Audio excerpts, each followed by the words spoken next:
नमस्कार, स्वागत है आप सभी का। न्यूज स्टेट देख रहे हैं आप और मैं हूं आपके साथ प्रगति शर्मा। बुलेटिन की शुरुआत इस वक्त की बड़ी सियासी खबर के साथ। राजधानी भोपाल से खबर। राज्यसभा के लिए बीजेपी उम्मीदवारों के नामों का ऐलान। एमपी में बीजेपी ने 4 प्रत्याशियों का ऐलान किया। माया नरोलिया, डॉक्टर एल मुरुगन को प्रत्याशी चुना गया। इसके अलावा तीसरा नाम बंशीलाल गुर्जर का है और उमेश नाथ महाराज को प्रत्याशी बनाया गया है। एमपी में 5 सीटों पर राज्यसभा चुनाव होना है और कल नामांकन को देखते हुए अटकलें यही थी, उम्मीद यही थी कि आज दोनों ही पार्टी, कांग्रेस और भारतीय जनता पार्टी, अपने उम्मीदवारों का नाम घोषित कर देंगी। भारतीय जनता पार्टी की तरफ से नामों का ऐलान हो चुका है। चलिए इस पर ज्यादा बातचीत कर लेते हैं। हमारे साथ हमारे संवाददाता अतुल शर्मा राजधानी भोपाल से लाइव जुड़ गए हैं। अतुल, देखिए, नामों का जहां पर नामों को लेकर उम्मीद लगाई जा रही थी वो यही थी कि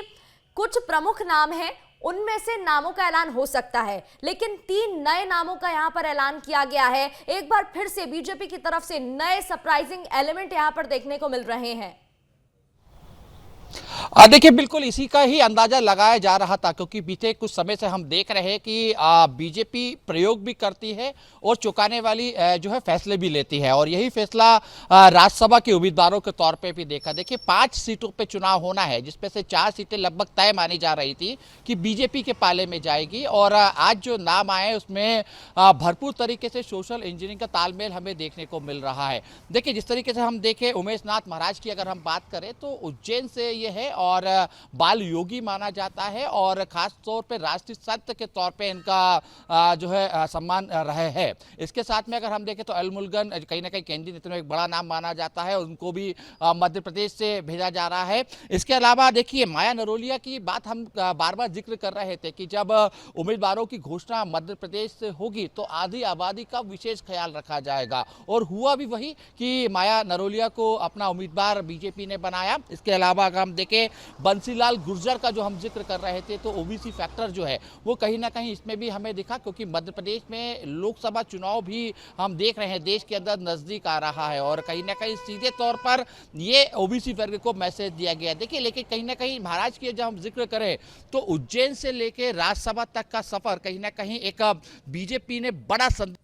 कोशिश करी है। एक हार्ड हिंदुत्व की जिस तरीके से हम जिक्र करते हैं, बार बार हम ये बात करते हैं कि बीजेपी की जो राजनीति है वो हार्ड हिंदुत्व के इर्द गिर्द कहीं घूमती है। तो ऐसे में महाराज के जब नाम आया तो सीधे तौर पर साधु संत सहित तमाम सनातनियों को भी एक मैसेज देने की कोशिश की जा रही है कि मध्य प्रदेश में भी बीजेपी हार्ड हिंदुत्व की लाइन पे ही चल रही है, क्योंकि उज्जैन से मुख्यमंत्री भी है और उज्जैन से अब राज्यसभा सांसद भी हो गए, तो एक बड़ा संदेश के साथ ओबीसी वर्ग को साधने की कोशिश की जा रही है। देखिए, अगर हम राज्यसभा का समीकरण देखें तो कहीं ना कहीं 230 विधायक है, और ऐसे में एक राज्यसभा के लिए लगभग 39 वोटों की जरूरत होगी, और ऐसे में बीजेपी निर्विरोध तरीके से अपने चारों कैंडिडेट को जिता के ले एक कहीं ना कहीं कांग्रेस के पाले में जा सकता है। बहरहाल लेकिन देखिए, अभी भी एक सस्पेंस बरकरार है, क्योंकि 15 तारीख को नाम वापसी का दिन है, यानी कि 24 घंटे अभी भी बचे हैं, और ऐसे में अगर बीजेपी एक नाम का और घोषणा करती है तो ये कहीं ना कहीं तय माना जाएगा कि चुनाव होंगे। लेकिन ऐसे में अगर जब 4 नामों पे ही जो है बीजेपी चुनाव लड़ती है तो ये कह सकते हैं कि फाइट बीजेपी करेगी या फिर इतने ही नाम रहेंगे, क्या लग रहा है? देखिए, अभी तक का अगर हम समीकरण देखें और समझने की कोशिश करें तो बीजेपी अपने 4 नाम की घोषणा के साथ ही चुनाव में मैदान में उतर चुकी है, और नामांकन के लिए कभी भी इन चारों उम्मीदवारों को बोल दिया जाएगा कि अपना नामांकन दाखिल कर दिया जाए। बहरहाल देखिए, राजनीति है और राजनीति में कयास लगाए जाते हैं, और कयास के साथ जब तक अंतिम समय का फैसला नहीं किया जाता था, जब तक संभावनाएं बनी रहती हैं। तो ऐसे में संभावना जरूर बनी हुई है, लेकिन देखिए जिस तरीके से हम कांग्रेस का जिक्र यहाँ करना नहीं भूलेंगे, क्योंकि एक सीट कहीं ना कहीं, क्योंकि कांग्रेस के पास एक सीट के हिसाब से वोटर्स है, और ऐसे में कांग्रेस की जिस तरीके से हम लगातार देख रहे हैं, एक द्वंद्व चल रहा है, और ऐसे में द्वंद्व की स्थिति बनी है कि आखिर कौन उम्मीदवार होगा। कई दावेदार हैं, कई दावेदार अपनी दावेदारी दिल्ली तक में पेश करके आए। खासतौर पर हम कमलनाथ का जिक्र करेंगे, जीतू पटवारी भी कहीं ना कहीं इससे पीछे नजर नहीं आ रहे हैं। अजय सिंह राहुल भैया का भी यहाँ बात कर सकते हैं। कल खुद उनके मुंह से विधानसभा में जब मीडिया से चर्चा कर रहे थे, उन्होंने दावेदारी पेश करी और खुद को एक उम्मीदवार बताया। अरुण अरुण यादव भी कहीं ना कहीं सीधे तौर पर जिस तरीके से उनकी बॉडी लैंग्वेज दिख रही है, सियासी समीकरण जमाने की कहीं ना कहीं कोशिश कर रहे हैं, तो ये मान के चल रहे हैं कि अरुण यादव भी सीधे तौर पर एक उम्मीदवार के तौर पर है। क्योंकि देखिए प्रत्याशी मध्य प्रदेश में अगर हम देखें तो ओबीसी वर्ग का दबदबा रहता है, और जिस तरीके से मध्य प्रदेश में मुख्यमंत्री के तौर पे एक ओबीसी चेहरा को सामने लाए हैं, तो ऐसे में कांग्रेस ये कोशिश कर सकती है कि ओबीसी वर्ग में यानी कि पिछड़ा वर्ग में संदेश देने की कोशिश करे कि मध्य प्रदेश से मात्र एक जो राज्यसभा के लिए भेजा गया है वो ओबीसी वर्ग का है। तो अब देखिए कयास चल रहे हैं, उम्मीद लगाई जा रही है कि आज देर शाम तक कहीं ना कहीं कांग्रेस भी अपने उम्मीदवार की घोषणा कर देगी। बहरहाल राज्यसभा चुनाव का शंखनाद तो बिल्कुल फूंक चुका है, लेकिन देखिए मध्य प्रदेश में उतना जो है संघर्ष हमें होता हुआ नहीं दिखाई देगा, क्योंकि देखिए बीजेपी पूरी तरीके से मेजोरिटी में जो आंकड़े उनको 4 जिताने के लिए चाहिए, भरपूर मात्रा में उसके पास वो वोट्स है। तो ऐसे में कहीं ना कहीं ये मान के चला जा रहा है कि आपसी द्वंद्व को छोड़ते हुए दोनों ही राजनीतिक दल, क्योंकि देखिए कांग्रेस का भी विचार, क्योंकि देखिए कांग्रेस के पास जिस तरीके से हम देख रहे हैं कि 64 विधायक, ऐसे में अगर 39 वोट होते हैं तो उसके बावजूद कांग्रेस के पास 23 वोट जो है बैलेंस में बचते हैं। लेकिन कहीं ना कहीं कांग्रेस भी इतना बड़ा रिस्क नहीं लेगी, और 2 उम्मीदवार की घोषणा मेरे को जहां तक समझ में आ रहा है, हम जो सियासी समीकरण समझ पा रहे हैं, विश्लेषण करिएगा, इसको ठीक करिएगा। मैं दर्शकों को बता दूं एमपी में राज्यसभा की देखिए 11 सीटें हैं, भाजपा के पास 8, 3 कांग्रेस के पास, और अप्रैल 2024 की बात करें तो इनमें से 5 सांसदों का कार्यकाल खत्म हो जाएगा, और इसलिए चुनाव है और ये फाइट देखने को मिल रही है। बिगुल बच चुका है जैसे कि अतुल बता रहे हैं। अतुल, एक सवाल मेरा यहां पर भी रहेगा, इसके बारे में तो जानकारी दीजिएगा। दूसरा सवाल कि उम्मीद लगाई जा रही थी कि एक आदिवासी चेहरा भी हो सकता है, एसटी नाम भी हो सकता है, हालांकि यहाँ पर ओबीसी के नाम को ज्यादा इंपॉर्टेंस दी जा रही है, ऐसा क्यों ये भी बताइएगा। चाहे फिर मैं बात यहाँ पर माया नरोलिया की करूँ, जाट बिरादरी से आती हैं, ओबीसी चेहरा है, महिला है, इसलिए यहाँ पर हो सकता है उनको इतनी इंपॉर्टेंस दी गई है। इसके अलावा गुर्जर समाज की मैं बात करूँ तो बंसी लाल का यहाँ पर नाम सामने आ रहा है, ग्वालियर चंबल को साधने का काम, और मालवा निमाड़ को कहीं ना कहीं कुछ क्षेत्र वहां के आ जाएंगे, तो जरा इस पर भी विश्लेषण करिएगा।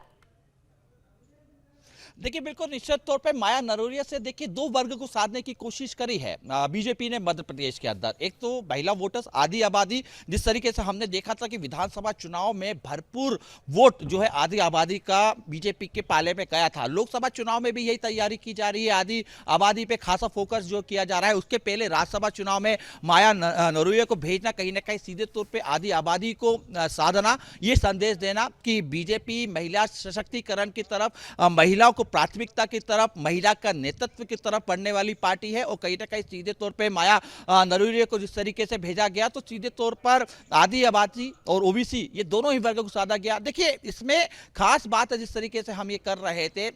कि बंसीलाल गुर्जर की हम बात कर रहे थे, तो देखिए उसमें ग्वालियर चंबल अंचल के साथ साथ हम ये कह सकते हैं कि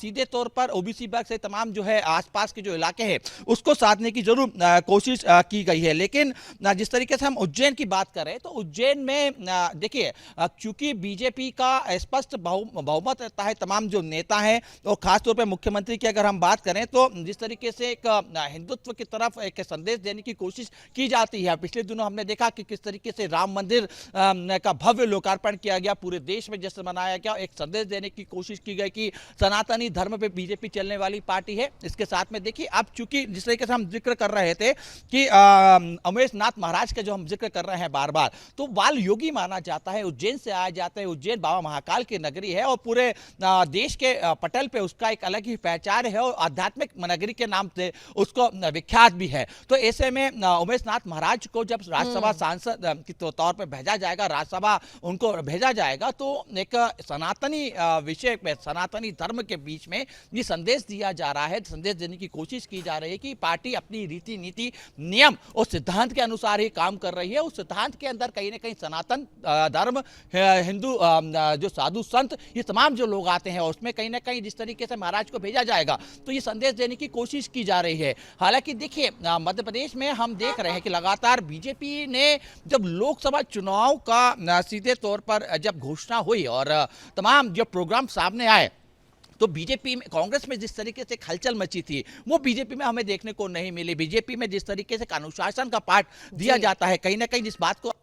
हम लगा रहे थे कि कांग्रेस की तरफ से भले ही हमने कई नाम बताया कि ये दावेदार की लिस्ट में है, लेकिन बीजेपी तमाम जो नेता हैं वो साइलेंट मोड पे रहे, दिल्ली आला कमान के निर्देश का इंतजार करते रहे। वही अनुशासन का पाठ जिस तरीके से कहा जाता है, अनुशासित रहने की जो एक कला बीजेपी के नेताओं में दिखने को मिलती है, वो कहीं ना कहीं इस बार भी देखने को मिली। जिस तरीके से नाम आए, तमाम वो जो नाम थे सोशल इंजीनियरिंग के हिसाब से, तालमेल बिठाने के हिसाब से हम कह सकते हैं कि बेहतर नाम सामने आए, लेकिन चौंकाने वाले नाम है क्योंकि इन नामों के ऊपर चर्चा नहीं हो रही थी। हालांकि देखिए, एल मुरुगन की हम जब बात करते हैं तो कहीं ना कहीं दिल्ली का जिक्र होता है, आला कमान की काफी नजदीकी माने जाते हैं, तमाम दिल्ली में एक खासी पहट है। और इस चीज को लेकर हम शुरू से ही कह रहे थे कि जो 4 राज्यसभा है उसमें से एक जो राज्यसभा सीट जाएगी, जो दावे उम्मीदवार होगा वो दिल्ली से होगा, दिल्ली के नेतृत्व की तरफ से भेजा जाएगा। और हुआ भी कहीं वो उसी के तरीके से। आधी आबादी को लेकर हम लगातार जिक्र कर रहे थे, क्योंकि देखिए जिस तरीके से मध्य प्रदेश रही, इस समय हम सेंट्रल लेवल पे भी, केंद्रीय नेतृत्व पे भी देख सकते हैं कि तमाम जो नेता है, बड़े नेताओं का अगर हम बीते दिनों का भाषण देखें, बीते दिनों की तमाम बॉडी लैंग्वेज देखें, मीडिया से बात करने का अगर हम तरीका देखें, तो कहीं ना कहीं आधी आबादी का जिक्र जरूर करते हैं, महिला वोटर्स का जिक्र। देखिए, क्योंकि लोकसभा चुनाव है और राज्यसभा चुनाव के साथ साथ जब लोकसभा चुनाव की जब बीजेपी तैयारी कर रही है, तो वो इस बात को समझते हैं, और खास तौर पर तमाम आला नेतृत्व। जी बिल्कुल, देखिए बिल्कुल निश्चित तौर पे कॉन्फिडेंट। अतुल, ये भी जानकारी यहाँ पर दीजिएगा, क्योंकि देखिए भारतीय जनता पार्टी की तो बात हम कर ही रहे हैं, लौटूंगी उस पर एक बार फिर से, लेकिन एक सवाल यहाँ पर कांग्रेस को लेकर भी रहेगा। अभी एक बयान सामने आया उमंग सिंघार की तरफ से कि जल्द ही लिस्ट जारी हो जाएगी, लेकिन जब वो लिस्ट जारी होगी तो सबसे बड़ा सवाल यही है, इस बार परिवर्तन देखने को मिलेगा या फिर जो प्रमुख नाम कमलनाथ का सामने आ रहा है सेंट्रल की राजनीति में फिर से लौटेंगे, या फिर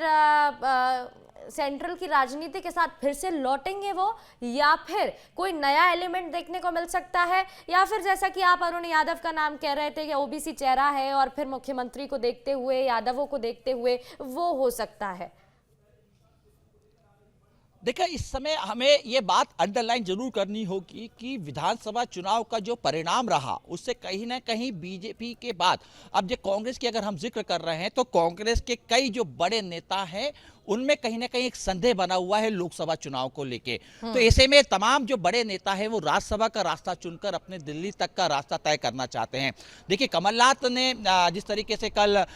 डिनर दिया, तमाम विधायकों को बुलाया गया, सूत्रों के हवाले से खबर है तमाम जो विधायक हैं उनके सिग्नेचर कहीं ना कहीं प्रस्तावक के उसमें फॉर्म पे ले लिए गए। और तो कहीं ना कहीं देखिए जिस तरीके से कमलनाथ दिल्ली जाना, सोनिया गांधी से मुलाकात करना, डिनर डिप्लोमेसी, तमाम ये चीजें अगर हम देख रहे हैं तो एक संकेत दे रहे हैं कि राज्यसभा के लिए वो भी जो है इच्छुक हैं। लेकिन इसके साथ में अगर हम देखें, देखिए अगर पीसीसी चीफ का जो कांग्रेस का प्रदेश अध्यक्ष होता है उसका अगर हम पिछला इतिहास देखें तो तमाम जो कांग्रेस के अध्यक्ष रहे हैं वो सांसद रहे हैं। इस नाते कहीं ना कहीं जीतू पटवारी भी अपनी दावेदारी करते हुए नजर आ रहे हैं, क्योंकि हमने देखा जो सीट रिक्त हो रही है राजमणि पटेल की वजह से, जो एक आदिवासी चेहरा थे उनकी वजह से, जो माफ कीजिएगा एक ओबीसी चेहरा थे उसके वजह से ये रिक्त हुई है। तो ऐसे में कयास ये लगाया जा रहा है कि कहीं ना कहीं ओबीसी चेहरे को ही आगे रखा जाएगा। ऐसे में देखिए अगर हम देखें तो अरुण यादव भी ओबीसी चेहरा कहीं ना कहीं सीधे तौर पे कांग्रेस के लिए बने हुए हैं।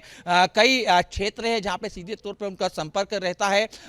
उनके जो पिता थे स्वर्ग जो सुभाष यादव कहीं ना कहीं यादव समाज में एक बड़ा हस्तक्षेप रखते थे। ऐसा में मध्य प्रदेश की सियासत में अगर कांग्रेस की तरफ से एक ओबीसी चेहरे के तौर पर हम नाम गिराने की अगर सूची बनाए तो सूची में सबसे पहला अगर कोई नाम आता है तो वो अरुण यादव का वर्तमान राजनीति के समीकरण के हिसाब से आ रहा है। तो ऐसे में एक सवाल का जवाब यहाँ पर ये भी दीजिएगा, एक बार फिर से दर्शकों को ये जरा बता दीजिएगा, क्योंकि देखिए जातीय समीकरण का यहाँ पर भारतीय जनता पार्टी की तरफ से खासतौर पर ध्यान रखा गया है। चाहे फिर ओबीसी नाम की बात करें, माया नरोलिया को जाट बिरादरी से आती है, अभी हम इस पर चर्चा भी कर रहे थे, बंसीलाल गुर्जर की बात करें, एक बार जातीय समीकरण के बारे में फिर से विश्लेषण करिएगा और बताइएगा कि किस तरीके से यहाँ पर नामों को रखा गया है।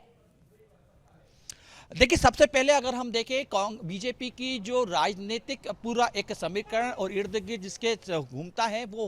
होती है हार्ड हिंदुत्व की राजनीति। और उज्जैन से जो एक नाम आया है, सामने निकल के आया है, उमेश नाथ महाराज का है। देखिए उमेश नाथ महाराज के बारे में यही कहा जाता है कि बाल योगी है, संत समाज में उनको राष्ट्रीय स्तर का संत माना जाता है। तो सनातनी धर्म के अंदर जिस तरीके से ये मैसेज देने की कोशिश की गई वो सीधे तौर पर यही की गई कि बीजेपी बीजेपी की जो सियासत है वो जो है हिंदुत्व के इर्द गिर्द घूमती हुई दिखाई देती है। और देखिए माया नरोलिया की अगर हम बात करें तो माया नरोलिया देखिए महिला फैक्टर के तौर पे हम इसको देखिए जातिगत समीकरण से ज्यादा